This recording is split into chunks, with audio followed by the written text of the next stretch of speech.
makar Allah sangat dahsyat, pembalasan Allah sangat dahsyat. Yang kamu bela, yang kamu puja itu salah. Kamu bela kesalahan, kamu bela kezoliman. Kita yang tidak punya pamrih ini kamu serang, kamu bully. Padahal ya nggak apa-apa.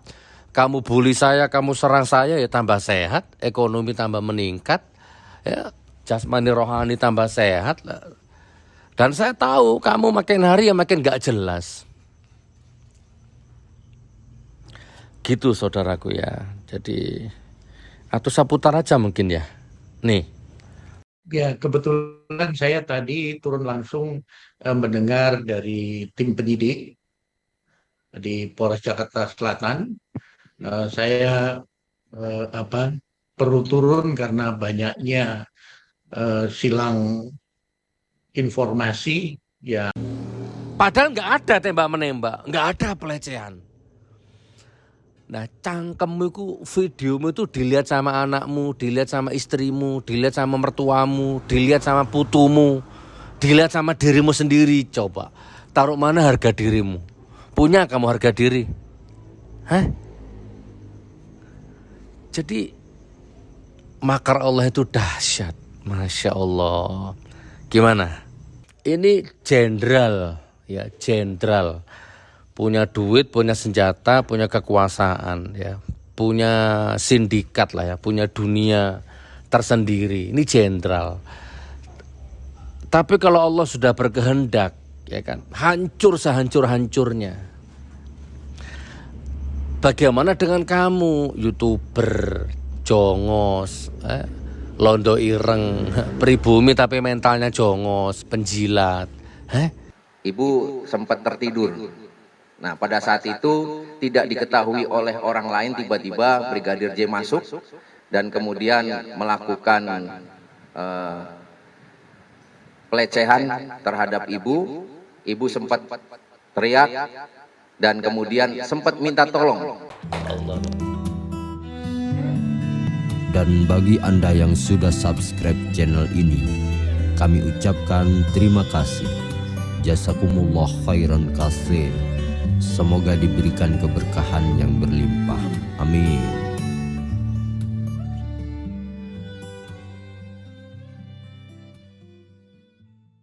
Allahi wabarakatuh. Alhamdulillah, bersyukur kepada Allah. Allahumma sholli ala sayyidina Muhammad, senantiasa bersalawat kepada Nabi Muhammad SAW.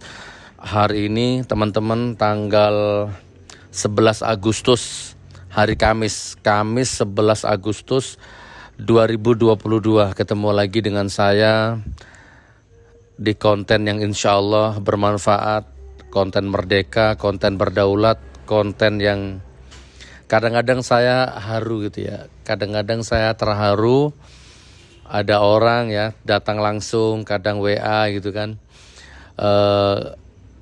katanya sih nggak bisa melewatkan satu hari pun tanpa video dari Gus Nur 13 official. Aku lek kan delok video ini sampean sehari aja Gus. Aduh, rasanya hidup ini kayak ada yang kurang gitu. Bahkan kayak istiqomah gitu ya, kayak ketagihan gitu kalau malam gitu, kalau mau tidur videonya Gus Nur, videonya Refli Harun, videonya Hersu Beno gitu kan, dan Ustadz Abdul Somad dan lain-lainnya gitu. Oke teman-teman, kita lama ndak ngobrol soal kahanan ya, kahanan rezim, kahanan penguasa, dan kahanan yang sedang viral, sedang menyita perhatian publik ya, wabil khusus sekarang ini pembunuhan Brigadir Yosua. Intinya, tapi saya ngikuti seperti biasa, saya melihatnya ini makar Allah yang sangat dahsyat. Habib Rizik ya difitnah cat mesum sebegitu parahnya ya. Bahkan ada catnya, ada fotonya gitu kan, foto Mirza itu ya, sampai kalau saya ingat-ingat masa itu ya, Allahu Akbar, saya makan tuh rasanya nggak ketelen. Kok ada manusia dengan tingkat peradaban yang secanggih ini, semodern ini, semulia ini, sehebat ini, masih ada manusia yang ngalah-ngalahi dajjal, ngalah-ngalahi setan, ngalah-ngalahi binatang. Dia bisa-bisanya menfitnah Habib Rizik sampai segitunya itu.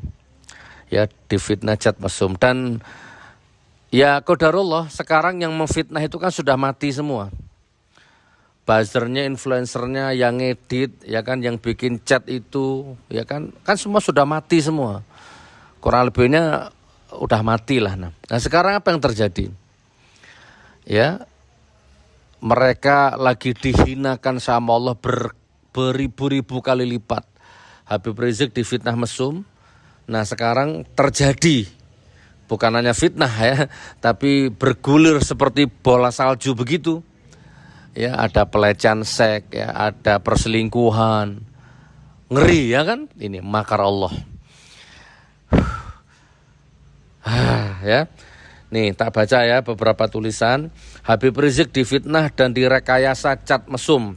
Sekarang masalah mesum terjadi di rumah Verdi Sambo. Bukan hanya Indonesia tapi dunia juga melihat. Ya. KM 50, pengawal Habib Rizik disiksa dan meninggal. Sekarang ajudan Verdi Sambo disiksa dan meninggal. Jauh lebih parah. Pembalasan Allah itu nyata ya.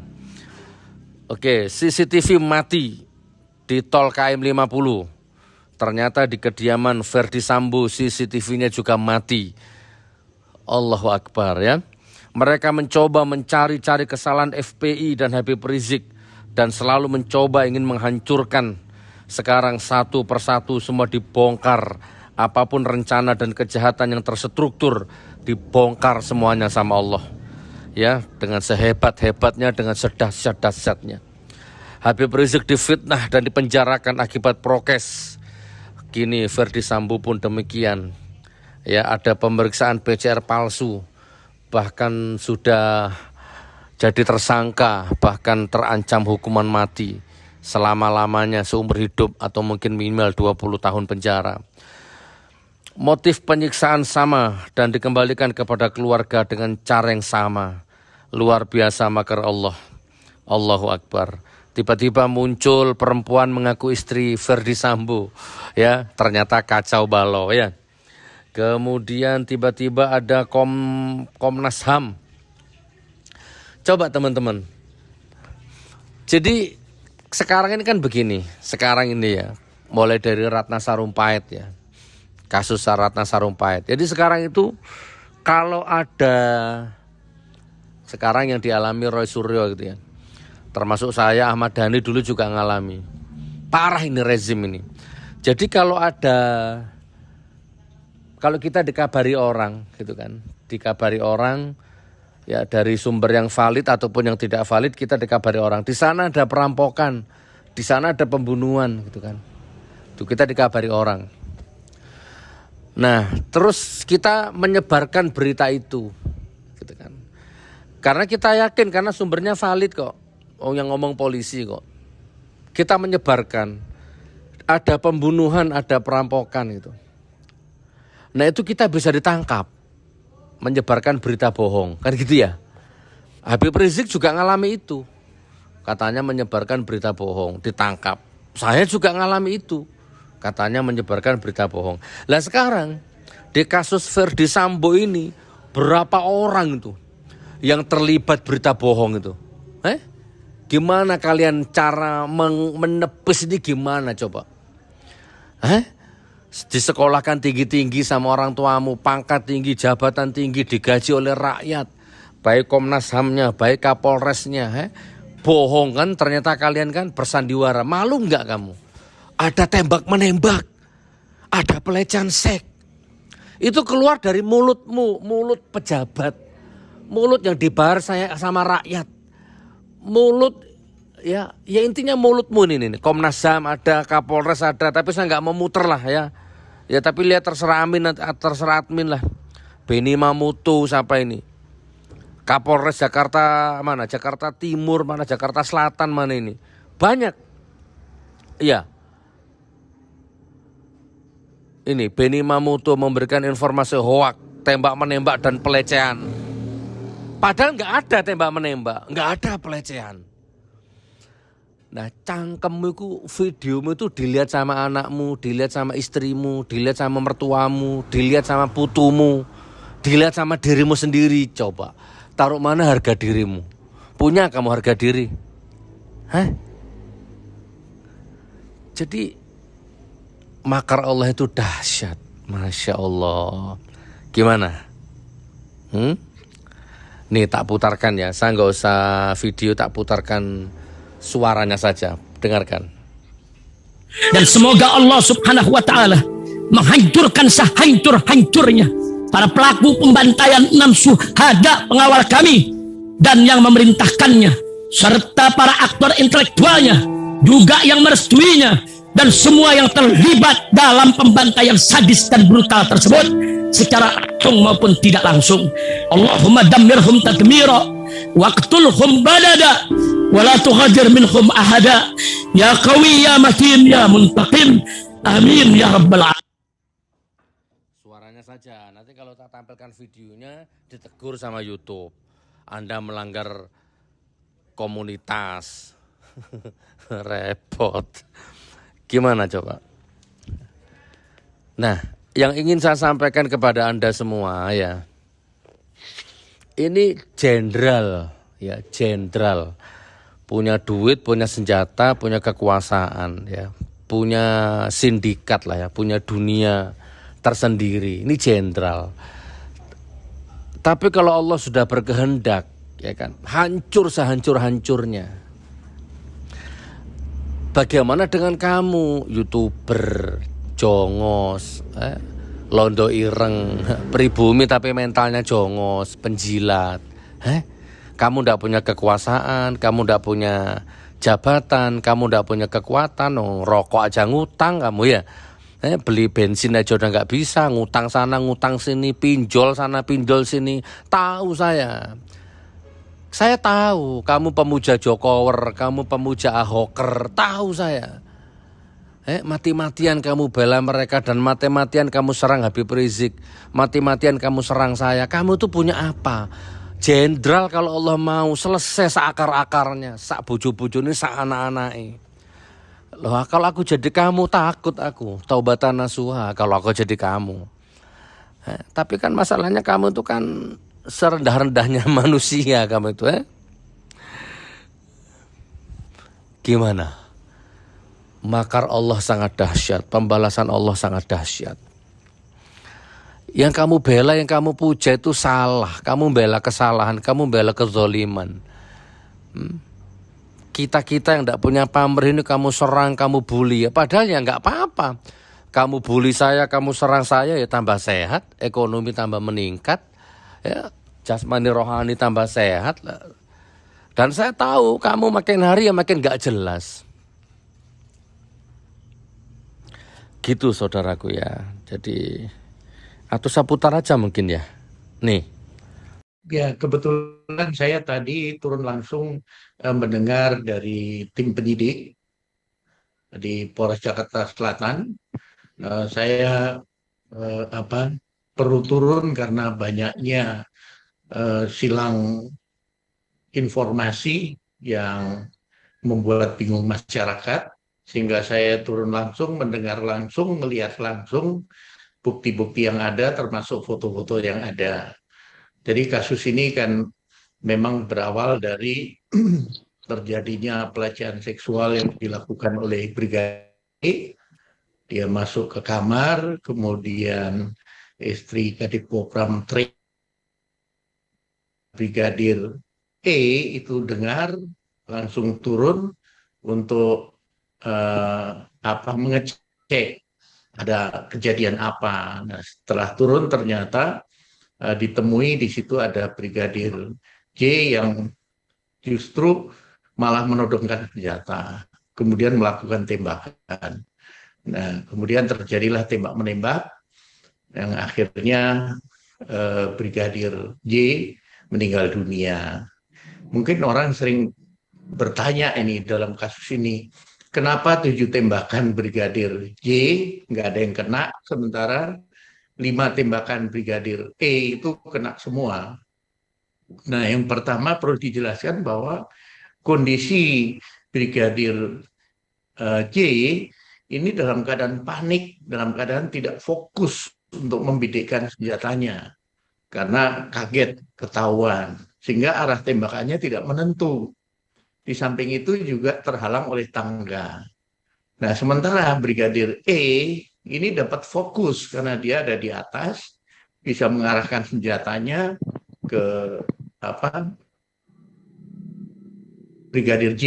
Ini posisinya ya, sehingga memudahkan dia membidik. Di samping itu, Brigadir E ini ternyata memang juara menembak dari Brimob, sehingga bidikannya tepat. Gimana? Malu nggak? Udah nggak usah banyak-banyak lah makan durasi nanti ya. Kebetulan saya turun langsung, saya lihat langsung, saya dengar langsung. Ini pendidikan ini orang ini. Bukan orang nggak sekolah ini.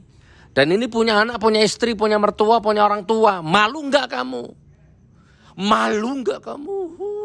Emosi aku udah bangsat.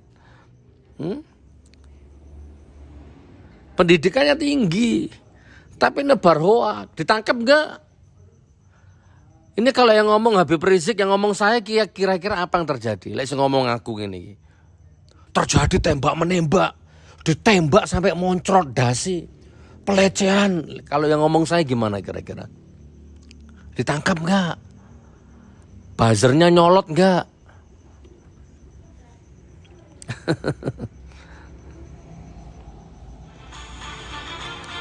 Oke, nanti tak putar aja ya, biar random, tak putar aja semua videonya. Aku hanya ingin mengomentari ini secara umum saja bahwa apa yang kamu lakukan, apa yang kamu tanam, kamu akan manen. Nanam badai, nanam angin, kamu panen badai.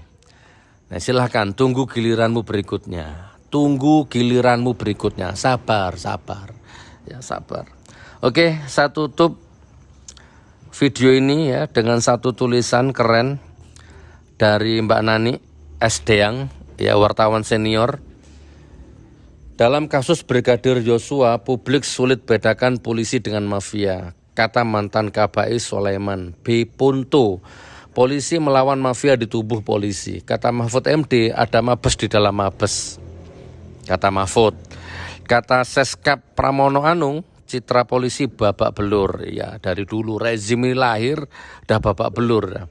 Kata IPW, ada geng kejahatan di Mabes Polri. Di atas adalah poin yang disampaikan sohib saya, Mbak Agi Beta, dalam WA Group para wartawan senior, dan saya izin untuk mencomot. Jadi memang sesuatu yang sungguh tidak lumrah kasus pembunuhan Brigadir Yosua ini. Bagaimana tidak, kasus yang sudah berjalan 1 bulan lebih tidak ada perkembangan yang signifikan. Selalu berubah-ubah, bahkan Presiden Jokowi sudah 3 kali memberi instruksi ke Kapolri untuk dituntaskan, namun belum juga tuntas.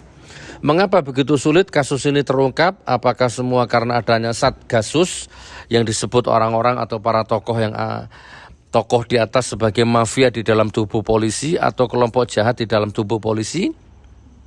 Verdi Sambo sendiri adalah kepala Satgasus sejak zaman Kapolrinya Idham Aziz. Dari sebelumnya menjabat sebagai sekretaris Satgasus di zaman Kapolrinya Tito Karnavian.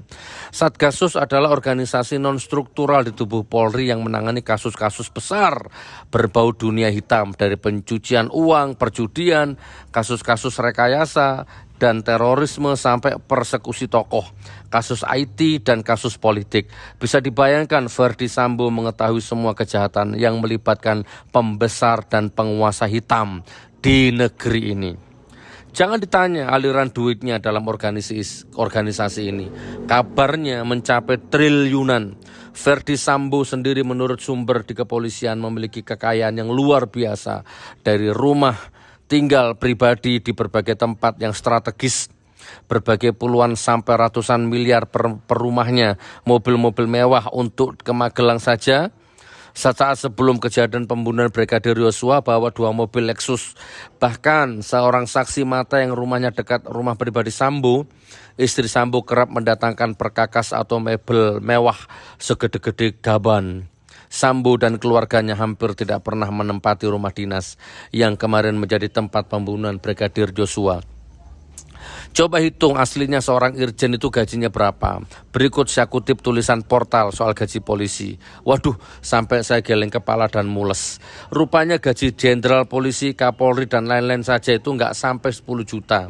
Portal itu mengutip laman aturan gaji kepolisian. Lah, bisa dibayangkan gaji-gaji tamtama, bintara, perwira bawah, perwira menengah. Lah, kok iso yo pada umumnya polisi pada kekayaannya minta ampun. Jenderal polisi gajinya 5.238.200 rupiah sampai 5.900 sekian. Komisaris jenderal polisi Komjen 5 juta sekian sampai 6 juta sekian, 5.900 sekian. Inspektur jenderal polisi Irjen kurang lebih 3.200 sekian sampai 5.500 sekian. Brigadir jenderal polisi Brigjen kurang lebih 3 juta sekian sampai 5 juta sekian. Berarti sebagai irjen polisi bintang 2 hanya sebesar 3,5 sampai 5,5 saja gajinya Sambo. 3,5 juta sampai 5 juta setengah saja gajinya Sambo. Tapi kok kayaknya ngalahin konglomerat piye to iki. Seperti dikutip portal inilah.com. Sambo meski menjadi pejabat tinggi tapi tidak menyetorkan data laporan harta kekayaan penyelenggara negara yang selanjutnya disingkat menjadi LHKPN. Makanya laman LHKPN Sambo pun kosong. Bisa jadi dia bingung mencantumkan harta-hartanya, takut dicurigai. Kembali ke soal Satgasus dan kaitannya dengan kematian Brigadir Joshua. Mengapa meski Sambo disebut ada di TKP dan menurut Baradae memegang senjata, belum dijadikan tersangka hingga hari ini, padahal sudah ditaruh di Makobrimob selama 4 hari. Benarkah lantaran Sambo mengancam akan membuka kasus yang melibatkan banyak pihak? Benarkah saat ini masih dilakukan deal-deal misalnya akan membuat skenario di mana meski nanti Sambo jadi tersangka tapi tidak akan dikenakan pasal ringan, akan dikenakan pasal ringan dan sebagainya dan sebagainya. Sambo tidak akan buka mulut terhadap kasus besar yang selama ini menjadi perhatian publik. Lalu benarkah motivasi pembunuhan karena pelecehan seks atau perselingkuhan atau hal-hal yang terkait dengan asmara? Secara berbisik di kalangan polisi yang bersih dalam tanda petik mengatakan memang diarahkan ke situ, yang sebenarnya apakah terkait pembocoran yang dilakukan Brigadir Joshua pada seorang pembesar polisi tidak masuk dalam Satgasus, yaitu soal liku-liku duit besar di tubuh organisasi Satgasus. Mengapa Brigadir Joshua harus memberikan data dan video pada petinggi polisi lain padahal dia ajudan setia Sambo? Entahlah, rasanya kemungkinan kecil akan terungkap mengapa Brigadir Joshua memberikan data dan video berkait aktivitas Satgasus kepada petinggi polisi lain. Oh, mengapa Brigadir Joshua punya data dan video aktivitas Satgasus? Karena semua ajudan Sambo masuk dalam organisasi Satgasus. Bla bla bla bla. Dari seorang kawan bertokok, panjang ternyata. Udah ya, nggak usah tak baca semua. Jadi intinya gini teman ya. Udahlah, Anda kan udah lihat TV ya, udah lihat di mana-mana. Udah lihat TV, udah lihat berita, udah komplit ini. Tapi kalau saya ringkas, ini makar Allah dan tunggu tanggal mainnya bagi Anda yang berada di garisan kaum-kaum pembantai, kaum-kaum munafik, kaum-kaum buzzer, kaum-kaum laknatullah, kaum-kaum pendukung rezim, siapapun tanpa terkecuali, Anda sedang nunggu gilirannya. Ya, insya Allah, kurang lebih seperti itu. Pun saudaraku, jadi bukan hanya asmara tetapi juga harta kekayaan juga kemana-mana sudah ini intinya ini ya. Kita tunggu. Ini yang saya baca barusan kayaknya tulisan lama kan, sekarang sudah jadi tersangka itu. Pun mudah-mudahan manfaat. Assalamualaikum warahmatullahi wabarakatuh. Kan gitu loh. Baik. Kemudian akhirnya setelah saya tulis pakai tangan saya, dituliskanlah ini, tetapi terus diincar handphone saya nggak kasih. Harus ada penetapan pengadilan. Setelah dikirim BAI-nya ke Jakarta, langsung malam itu sidang, gelar di Jakarta, langsung naik jadi sidik. Besoknya langsung BAP. Baik. Nah, yang mau saya patahkan tadi dari argumentasi rekan ini, kalau laporannya Sambo benar, yang menyatakan pertama dugaan pelecehan, yang kedua pengancaman pembunuhan, Irjen Pol macam apa, Kadif Propam macam apa, membiarkan istrinya jalan bersama dari Magelang yang sudah diancam pakai pistol. Menurut saya tukang beca pun tidak akan membiarkan istrinya jalan bersama dengan yang orang mengancam istri tukang beca itu. Baik. Ini Kadipropam RI Polri. Oke. Jangan mempermalukan diri sendiri.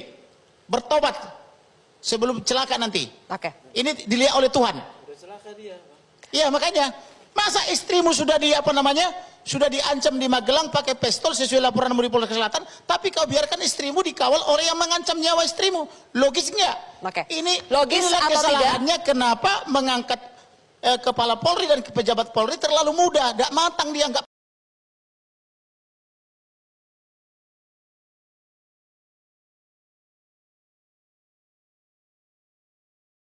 Karena banyaknya silang informasi yang membuat bingung masyarakat, sehingga saya turun langsung, mendengar langsung, melihat langsung bukti-bukti yang ada, termasuk foto-foto yang ada.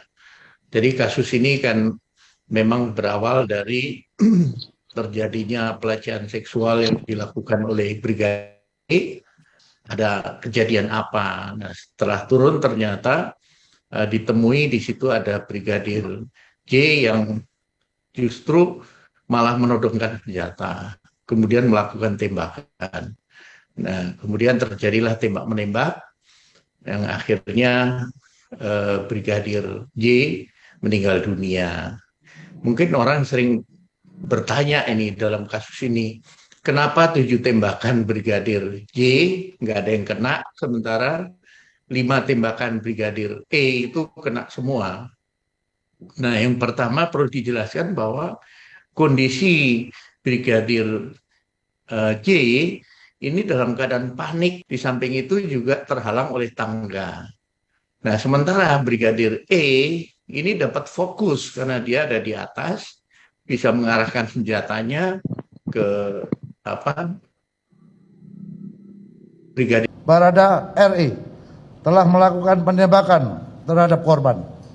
Tersangka RR turut membantu dan menyaksikan penembakan korban. KM turut membantu dan menyaksikan penembakan terhadap korban. Irjen Pol FS menyuruh melakukan dan menskenario peristiwa seolah-olah terjadi peristiwa tembak-menembak di rumah dinas Irjen Pol Ferdi Sambo di Komplek Polri Duren 3. Berdasarkan hasil pemeriksaan keempat tersangka, menurut perannya masing-masing, penyidik menerapkan pasal 340, subsidiar pasal 338, junto pasal 55, 56 KUHP dengan ancaman maksimal hukuman mati, penjara seumur hidup, atau penjara selama-lamanya 20 tahun. Jadi pada saat itu kami Polres Metro Jakarta Selatan mendapat laporan dari masyarakat. Masyarakat yang melapor adalah kebetulan pejabat Polri, yaitu Bapak Kadipropam, tentang adanya kejadian di rumah beliau. Atas laporan tersebut kemudian kami Kasat Reskrim memimpin tim untuk melakukan pengecekan TKP dan melakukan olah TKP. Setelah itu prosedur biasa, kami dilaporin oleh Kasat Reskrim dan kemudian kami juga melakukan pengecekan ke TKP dan memimpin mengawasi para penyidik melakukan olah TKP di sana. Jadi prosedur ini memang sama normal seperti peristiwa lain, bukan karena Pak Kadipropam yang melapor, tapi semua masyarakat kita anggap sama, ada asas equality before the law. Pada saat kami melaksanakan olah TKP, di TKP kami menemukan seseorang yang sudah tergeletak dengan berlumuran darah, berada di dekat tangga naik ke atas, tepatnya arah masuk ke kamar mandi yang ada di bawah tangga. Dari situ kemudian kami prosedural melakukan menghubungi tim Inavis, kemudian tim Inavis dan identifikasi datang dan melakukan olah TKP bersama. Dan kemudian kami juga menghubungi Palang Hitam untuk nantinya membawa jenazah tersebut ke rumah sakit untuk dilakukan otopsi. Dari hasil proses olah TKP yang kami lakukan, kami di sana menemukan beberapa barang bukti, baik itu senjata maupun selongsong serta proyektil peluru. Dari apa yang kami lakukan, maka kami melihat bahwa di tempat tersebut diduga terjadi peristiwa pidana, sehingga kemudian kami melakukan proses olah TKP secara teliti, di mana kami melihat bahwa proses ini dari saksi yang pertama kali melihat peristiwa tersebut, saksi R yang sudah kami lakukan pemeriksaan saat ini, melihat bahwa pada saat itu Brigadir J itu melakukan penembakan terlebih dahulu ke arah Barada RE. Dari situlah kemudian kami melakukan pendalaman dan didapat suatu hasil pemeriksaan yang kami lakukan bahwa pada saat itu Brigadir J itu masuk ke kamar pribadi yang saat itu ada Ibu Kadif Propam. Perlu rekan-rekan ketahui bahwa rumah tersebut adalah rumah singgah. Jadi selama pandemi, rumah tersebut dipakai oleh keluarga tersebut untuk melakukan isolasi mandiri apabila ada anggota keluarganya yang baru saja pulang dari luar kota, melakukan tes PCR, kemudian sambil menunggu hasil PCR keluar, maka akan melakukan isolasi di rumah tersebut. Sehingga rumah tersebut adalah rumah persinggahan. Sebenarnya rumah aslinya sendiri kurang lebih 1 km dari rumah tersebut. Setelah berada di kamar, sambil menunggu karena lelah mungkin pulang dari luar kota, Ibu sempat tertidur. Nah, pada saat itu tidak diketahui oleh orang lain, tiba-tiba Brigadir J masuk dan kemudian melakukan pelecehan terhadap Ibu. Ibu sempat teriak dan kemudian sempat minta tolong ya kepada personel lain yang memang berada di rumah tersebut. Jadi Ibu teriak minta tolong kepada saudara RE dan saudara R.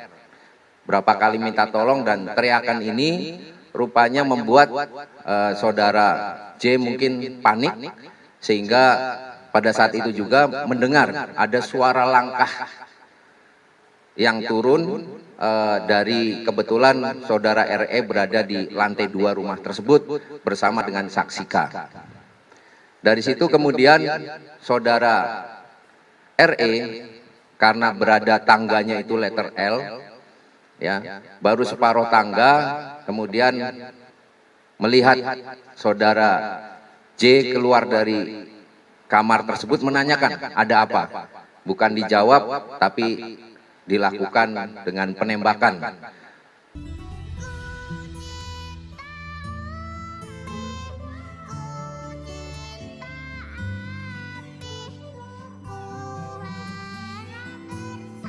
Oke, assalamualaikum warahmatullahi wabarakatuh. Saudaraku semua, dulur-dulur hamba Allah yang dimuliakan Allah, kula nyuwun doa restu, mohon doa restu. Hari ini dimulai pembangunan masjid ya, yang insya Allah masjid ini akan aktif 24 jam insya Allah.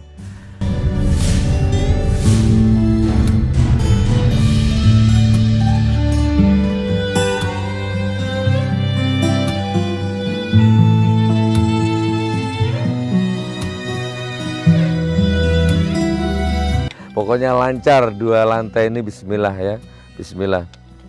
Monggo bersinergi doa ya, selipkan doa di dalam sholatmu. Ya Allah, mudah-mudahan masjid ini, masjid yang akan hidup 24 jam ini, mudah-mudahan Kau berikan kelancaran ya Allah gitu ya.